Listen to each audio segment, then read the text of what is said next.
Hello and welcome to another video about Lightroom. Today I would like to explore with you in Lightroom the wonders of black and white photos. Black and white photos are awesome because of a lot of reasons, not the least of which is once you take color out of an image, what tends to happen is something, I don't want to say magical, but I'm going to say magical. Something magical happens, and that is the photo tends to become more timeless. We tend to have very specific associations with color that goes with like times, eras. So when you remove those colors, it's not attached necessarily to a specific time anymore. Your photo isn't. Another thing that happens with when you take color out is your photo then becomes more about lines and shapes and textures and contrast. So it gets simpler.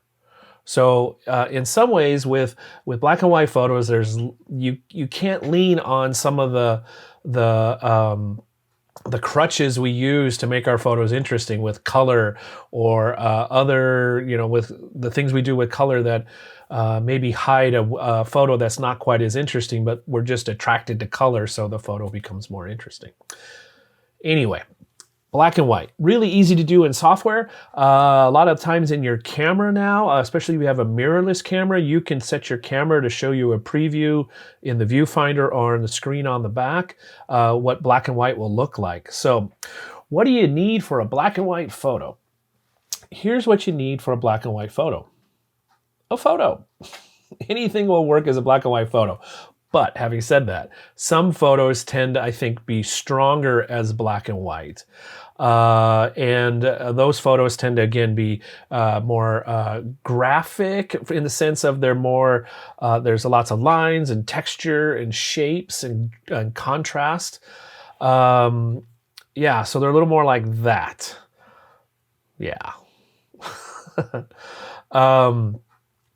Here's another reason I like black and white. Sometimes I'll be editing a photo and I'll be working on it, and then when I get done, I'm like, I like it, but there's still something missing. And oftentimes the thing that's missing is not something missing, is the color isn't helping. So one of the first things I'll do if I'm working on a photo in Lightroom and I don't like where the edit is yet, I still don't like the overall photo, is I'll just try black and white and see if that helps. And oftentimes it's a huge help. So let's dive in here. I'll show you this in Lightroom, Lightroom Classic. It's basically the same method. I'll show you quickly how to do it in Lightroom CC as well. So let's start with a photo. So I'm going to start with this photo. And this photo, I remember when I took the photo, I really liked it. And then when I got to the computer screen, I was not liking it so much. But as soon as I looked at it, I realized this is a great candidate for black and white. The color in this photo really doesn't do anything for the photo. There's some posters on the wall, but if anything, they're a distraction. So this is where I edited it to, and it's more contrasty. You can see all the edits I've made. I've added a bunch of presents and I've changed the exposure, but I still don't love it. It's now kind of a sickly green. It's just kind of yuck. So here's what you do next. Up in the basic panel in Lightroom Classic, click on black and white. Okay, that's step number one to creating black and white photos. In Lightroom CC, what you're going to do, it's in the edit panel. Let's do the same photo. Edit panel. Up at the top, B&W. So just click on B&W, and basically that takes the color out. Okay. Yeah, this is the best way. Using the black and white button in Lightroom CC and Lightroom Classic is the best way to do black and white. All right, so once I'm here now, I'm not done. Just like when you use presets, it's not a one click and done. Here's my suggestion. Black and white makes for the most interesting and strongest photos when there's good whites and good blacks, so lots of contrast. So usually what I'll do as soon as I make a black and white photo, wherever the contrast was, if I started in color, I'll turn it up a little bit. So I'm in the basic panel, turn up contrast. I'll usually pull the whites to the right, make them brighter, um, and so I'm making those things brighter, and then I'll usually pull the blacks down negative to the left from wherever they were where I started with this image. So let's just go backwards here in the history panel a little bit so you can see where that's where the black and white started. So still lots of gray. Look at the histogram up here. It's a bunched around the middle a little bit. But if I go here now, I've spread the histogram out a little bit and it's got more contrast. Okay. One more thing you can do with black and white photos. This photo won't do very much with it because there's not a lot of color, but in the black and white mixer down here, which when you're in a color photo, this is the HSL panel in Lightroom CC. If you're Lightroom Classic, excuse me, in Lightroom CC, it's down in color, and now it's also the black and white mixer. So you can move these around, and you'll see this is basically changing the brightness of the red colors. And there's not much red. There's a little bit in one of those posters on the right. There's hardly any orange. Well, there's a little more orange. Do you want it brighter or darker?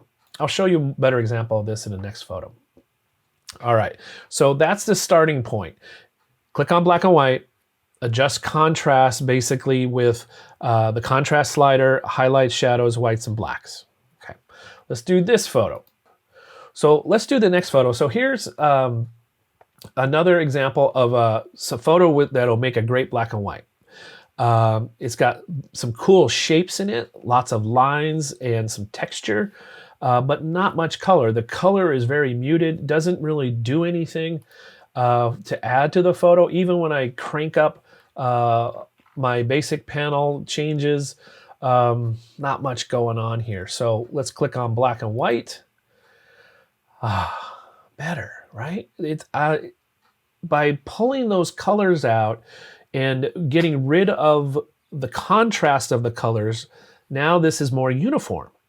The wall isn't, it's part of the rest of the shape rather than being a separate part because it was a different color, that brick wall in the back.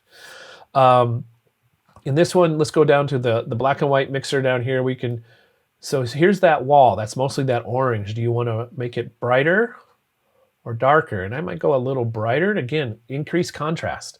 Increase contrast. There's probably going to be a little yellow in there as well. Yep. So again, maybe brighten that up. The blues, if there's, yeah, that's going to be the stuff outside. This is all to taste, you know, what feels good to you. I might brighten that just a little bit. So then we'll come back up here to the top, pull the blacks down even a little more, maybe darken the shadows. Just play around. Just play around. So basic shapes, good contrast, lots of drama, lots of mood that you get with black and white. Let's do another photo here. This blackbird in the Museum of Flight. So lots of color here. So I want to show you how even though you have lots of color, when you don't necessarily need it in your photo to create a really strong black and white. So let's start with the black and white. Click up there. Now it's more of a uniform shape because we don't have those two different light sources on the left and the right of the plane here. So well, contrast is turned up a little bit. We're going to increase highlights, increase whites, pull down the blacks. Now let's go down to the color panel here, the black and white mix, and let's see what happens, see what we can do. So remember we had some orange and yellow on the left side of the plane. So we can increase the brightness of those and add some contrast. We had some blue on the right side and the back of the plane. That's the shadows. So we can still get that split look of the plane by adjusting these black and white mix sliders to get still dramatic light on one side and a different light on the other. So you still have these really powerful individual editing controls within black and white. We're using the underlying color tones that were part of the original image to get us to this black and white with the contrast we want. Now, every once in a while, when I'm doing a black and white photo, when I'm done, just for grins, I'll come back up and just click the color button again and see if maybe I like the edit better. Because sometimes editing in black and white and using the black and white mixer will get you a different edit than if you were editing in color. And sometimes you might like it better. Your choice. I'm going to stick with black and white for now. All right, we're going to do one more here. Let's do this photo. This photo, I think, is a great example for black and white.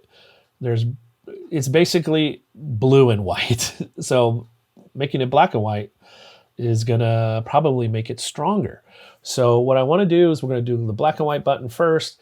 And then now you look at it and you realize it's a lot of grays. So we don't really have a strong black in this photo. So I'm going to increase the contrast first. That's almost always my first move in a black and white photo. How much? I don't know yet. I'm going to pull the blacks down. I'm going to turn up the whites and highlights, get those going. Let's head down to the black and white mix and see what happens here. Now you notice what Lightroom does, it does an automatic, at least Lightroom Classic does. When you click on the black and white, it's automatically applying some changes down here. So that's where it would normally be. So if you click on this auto, that's what it's trying to do. I'm going to leave it here because I want to adjust to taste. So for my personal preference. So again, we only had a couple colors here. We had some blues. There's the blues. And that's going to get me more contrast, which is what I want in a black and white image. The aquas are going to have some play here a little bit, not too much. The greens, what do we got? Nothing there, no greens, really no reds, no oranges, no reds, I mean. All right, so purples, there's a little purple in here. Let's brighten those up a little bit. Magenta, I don't think we have anything. So, again, here's where we started with this image. Here's where we're at. So this is a really great type of image for black and white. Again, I'm just gonna click the color again to see what it looks like. Yeah, I like it better as a black and white. I don't like this dark part of the sky up here. So more uniform sky. So you can do some really cool things with black and white in Lightroom, Lightroom Classic and Lightroom CC. I highly recommend experimenting with black and white. If you're working on an image and you know there's something there and your edits in color just aren't getting you where you want to be with the image, try black and white. The color may be a distraction in the image, and then you'll find you rediscover what you loved about the image when you created it by going to black and white. If you have suggestions for how you like to edit black and white photos, additional tips or suggestions, I'd love to have them in the comments below. I hope you found this helpful. I hope you rediscover or discover for the first time the joy of black and white, the simplicity, the timelessness, and the emphasis on shape and form that black and white gives us. Have fun editing your photos, have fun creating new images, and I look forward to seeing you in the next video.